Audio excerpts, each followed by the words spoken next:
ভারত আর হাত গুটিয়ে বসে থাকতে রাজি নয়। তারেক রহমানের দেশে ফেরা এবং প্রধানমন্ত্রী হওয়ার নেপথ্যে ভারতের একটি বড় পরিকল্পনা ছিল, আগেই বলেছি।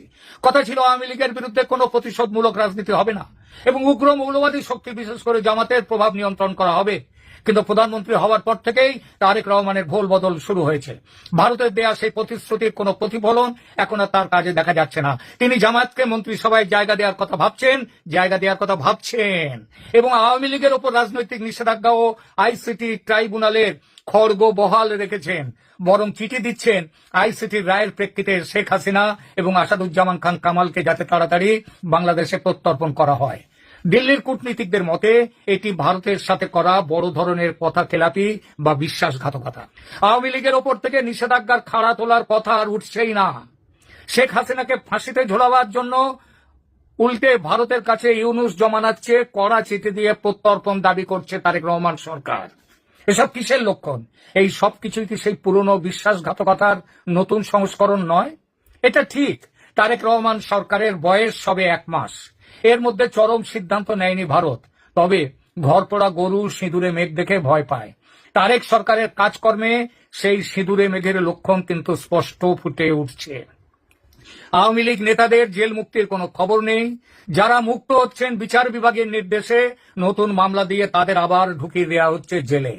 এই যদি বিএনপির গণতন্ত্র রক্ষার আসল ছবি হয় তাহলে সন্দেহ জাগেই।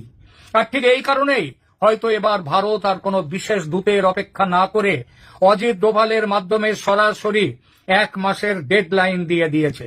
ভারত তার সাথে কথাবার্তা বলে শুধু কয়েকটি শর্তে, কয়েকটি বিষয় কেবল একমত হয়েছিল, কথা নিয়েছিল তারেক রহমানের কাছ থেকে। তাদের মধ্যে 1, ভারতের উত্তর পূর্বাঞ্চলের বিচ্ছিন্নতাবাদীদের যেন বাংলাদেশের মাটি ব্যবহার করতে দেয়া না হয়।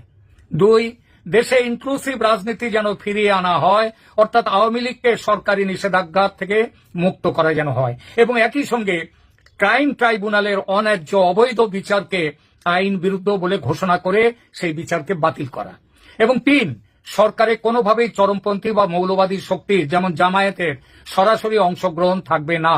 ভারতের এই 3 শর্তে সহমত হলে তারেক দেশে ফেরেন এবং ভারত সব রকমের সহযোগিতা দিয়ে তারেকের জয়ের পথ প্রশস্ত করে। কিন্তু প্রধানমন্ত্রী হবার পর তারেক রহমান কি সেই 2004 সালের মতোই ভারতের বিশ্বাস ভাঙতে চলেছেন? ভবিষ্যতের পথ নিষ্কণ্টক রাখতে শেখ হাসিনার দেশে ফেরা বন্ধ করো, মৃত্যুদণ্ড বহাল রাখো, আওয়ামী লীগকে নিষিদ্ধ রেখে দাও, রাজনীতিতে যেন ফিরতে না পারে আওয়ামী লীগ, যাতে আমেরিকার দালালি করবার জন্য বাংলাদেশ অনন্তকাল তৈরি হতে পারে। দিল্লির রণমূর্তি এই কারণেই, এই জন্যই অজিত ডোভালের চরম বার্তা। কেননা পরিস্থিতি আবার সেই 2004-এর দিকে চলেছে। এই পরিস্থিতিতে ভারত আর হাত গুটিয়ে বসে থাকতে রাজি নয়। নির্ভরযোগ্য সূত্রের খবর অনুযায়ী সেখানে ডোভাল সাহেব কোনো কূটনৈতিক মারপ্যাঁচ নয়, বরং সরাসরি টাইম বাউন্ড হুঁশিয়ারি দিয়েছেন বাংলাদেশের ডিজিএফআই কে সামনে বসিয়ে। কি ছিল সেই হুঁশিয়ারিতে? 1, আগামী 1 মাসের মধ্যে আওয়ামী লীগের উপর থেকে সমস্ত রাজনৈতিক নিষেধাজ্ঞা তুলে নিতে হবে। 2, আইসিটি অধ্যাদেশ এবং তার অধীনে দেওয়া সমস্ত সাজা ও শেখ হাসিনার মৃত্যুদণ্ডের নির্দেশ বাতিল করতে হবে।